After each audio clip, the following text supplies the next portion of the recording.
So yes, we do meet again. This is the exact same Crosstrek that I featured here on the channel just a few weeks ago at the Mama Fall Fest. Now Subaru decided to send this vehicle out to spend more time with it over a week and give you my overall thoughts and driving impressions. And I have to say, they do things quite well in the driving dynamics and the symmetrical all-wheel drive system department, but I think they do fall short in one key category, which I think many buyers, certainly in today's market, but also moving forward, are going to be paying attention to and care about inside their vehicle. So in this video, we're going to take a look at everything that I like and dislike here about the 2024 Subaru Crosstrek.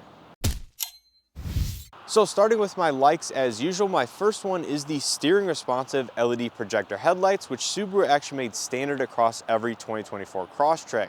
Now, believe it or not, this is not something very common in the subcompact SUV space or even on new vehicles in general, as a lot of manufacturers out there have taken the steering responsive aspect away from their vehicles, maybe for cost cutting or cost savings reasons, and just rely on the LED headlights themselves with, of course, the automatic high beam assist function included with the driver assistance technologies. But I really do like the performance of these headlights, and they are rated good by IIHS, which is actually one of the requirements, either an acceptable or a good rating from that institution to receive a top safety pick or top safety pick plus rating. And my only complaint with the forward LED lighting on this vehicle is the high beam assist functionality could be fine-tuned just a little bit further, because I found instances where I'm driving in town at lower speeds, and really I don't think the high beam assist function should be turned on given there's enough light surrounding the vehicle. And I've even had a few instances on side roads, at 25, 30 miles an hour, where pedestrians are oncoming, just walking along the road,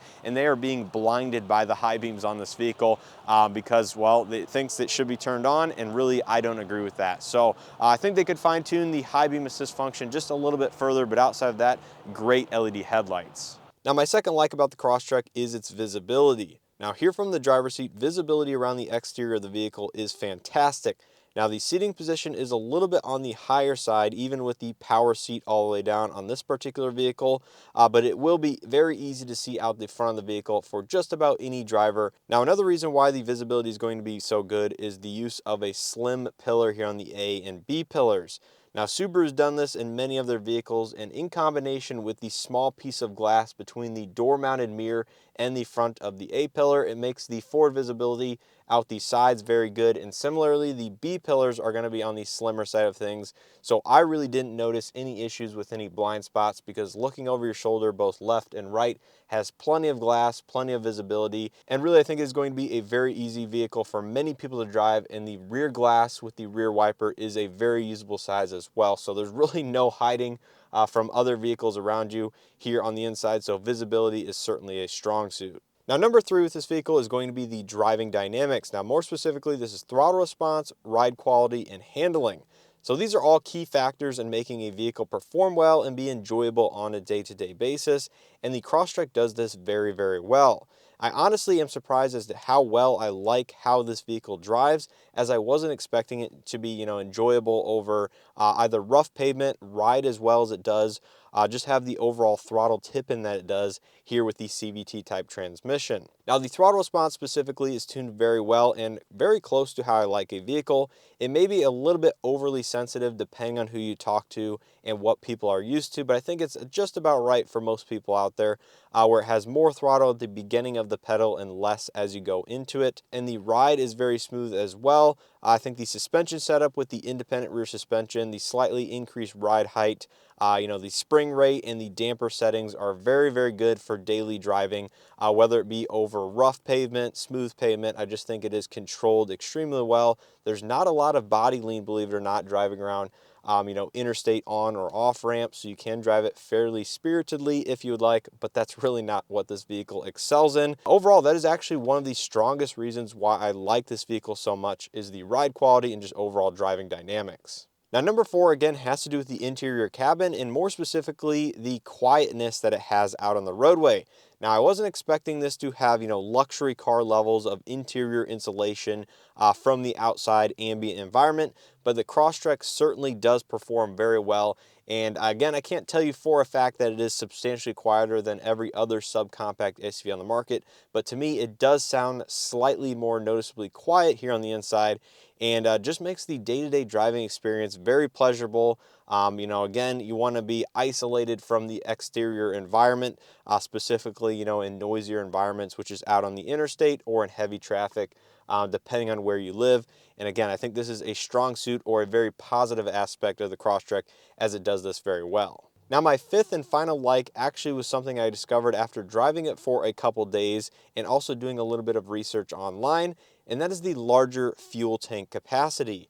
Now, believe it or not, the Crosstrek actually has a 16.6 gallon fuel tank, which may be the largest in the subcompact SUV space. I did find one other one that was 16 gallons. I didn't go through 100% of the category, but many of the fuel tank sizes in the segment are going to range between 12 gallons and maybe 14 or 15 gallons on the larger side of things. But here in the Crosstrek, it actually exceeds 16 gallons, which when combined with the MPG figures out on the highway of this vehicle, may give you a highway range of near or just over 500 miles, which is actually incredible for a vehicle of this price point, size, and everything, all things considered.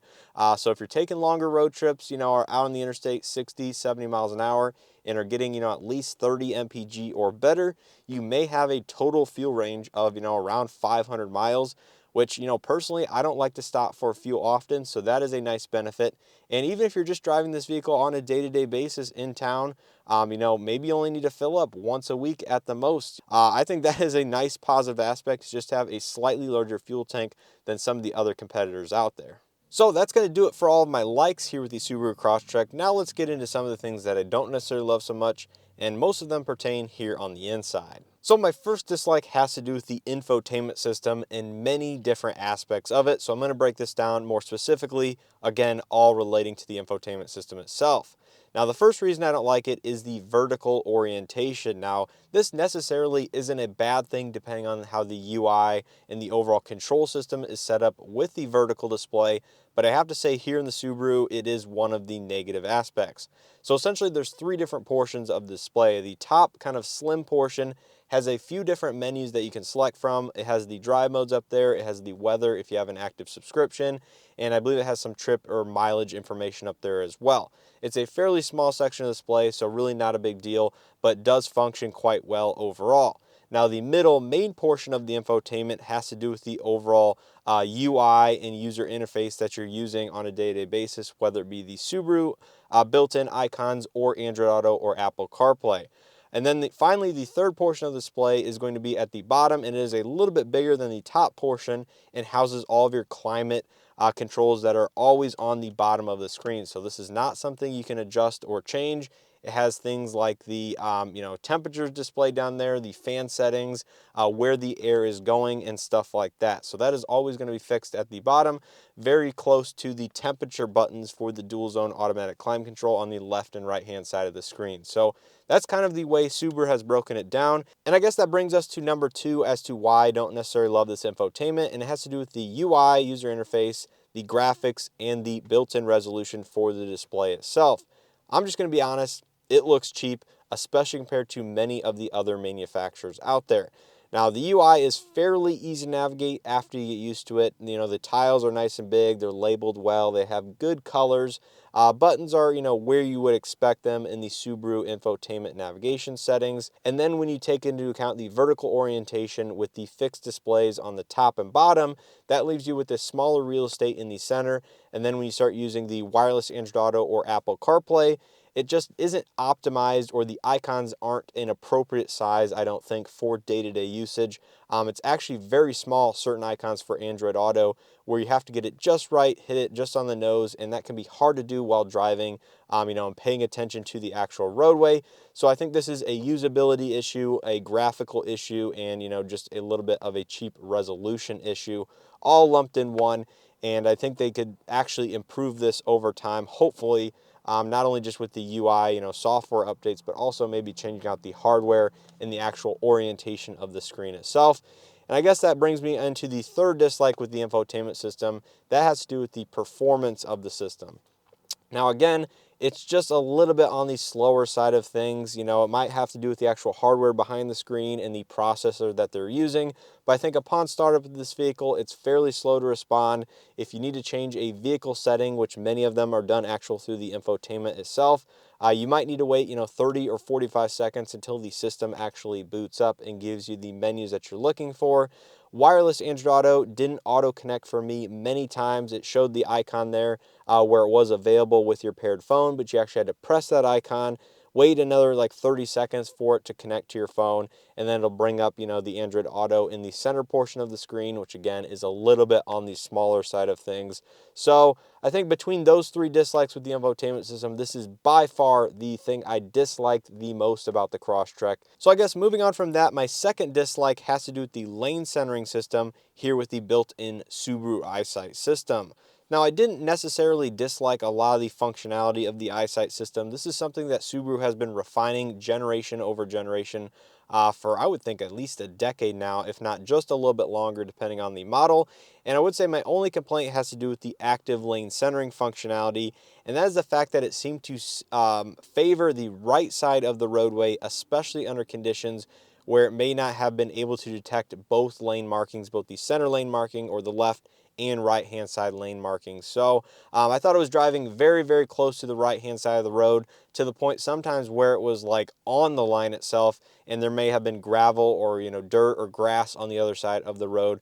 And I would say that was just a little bit unnerving and may not be a deal breaker, depending on this if it can be improved over time or how the overall performance of the system is. But I would say out of all the times I've used it, it seemed to kind of wander a little bit between the lanes, not stay consistently locked in the center, and sometimes, like I said, under either low light conditions or where the lane markings weren't easy to distinguish by the cameras, it would favor the right hand side of the road for sure. So again, that may come down to personal preference, how you like the driver assistance technologies to work, and which side of the lane you generally drive on. But I would prefer more of the center of the lane rather than the far right hand side under many conditions. Now, I guess that brings us into my third and final dislike with the Crosstrek, and that has to do with the EyeSight system once again here on the interior cabin space, and more specifically the actual black plastic housing that houses the two cameras behind the rear view mirror. I think this actually takes up a ton of the windshield space, specifically at the top of the vehicle.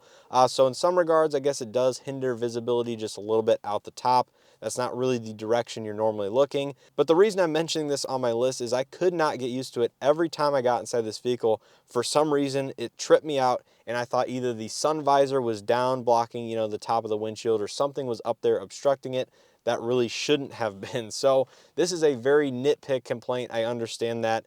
May not even need to be on this list. Feel free to disregard it if you guys wish, but that was something that every single time I got inside this vehicle, it made me look up there because I'm simply not used to seeing that much black plastic behind the rearview mirror.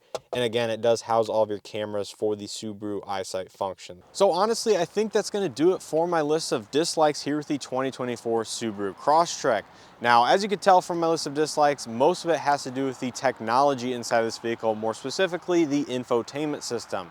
Now, again, it is a little bit disappointing knowing that this is a newer infotainment system from Subaru, and they've only used it for the last few years, depending on the model and generation of vehicle. But I think that is the one aspect that I really holds me back from recommending this vehicle, especially if you use Android Auto or Apple CarPlay on a day-to-day basis, or just really find the technology aspects important in a new vehicle that you purchase. But outside of that, I was actually extremely impressed and more satisfied than I thought going into driving this vehicle for a week with just how well it performs in terms of a ride and handling and acceleration. The CVT type transmission with the 8 simulated gears with the 2.5 liter engine is actually, a little bit better than I thought. I still would not prefer a CVT over a traditional torque converted automatic, but it's extremely smooth, allows for good fuel efficiency, good acceleration, and there really aren't many drawbacks for the average day-to-day driver or user of this vehicle. So I think from that aspect, they do everything very well, and I now better understand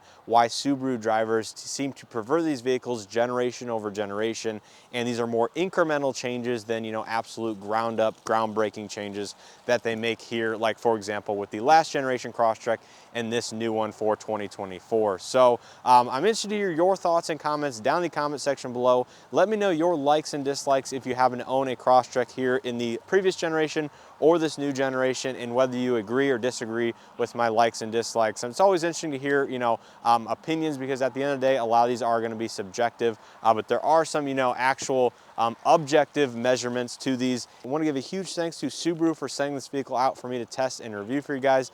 As you guys know, this is the first Subaru I've actually spent some time with, and I'm glad I did. I can't wait to maybe test out the Wilderness version, because that includes a larger lift, larger wheels and tires, and some more off-road capability for this subcompact SUV.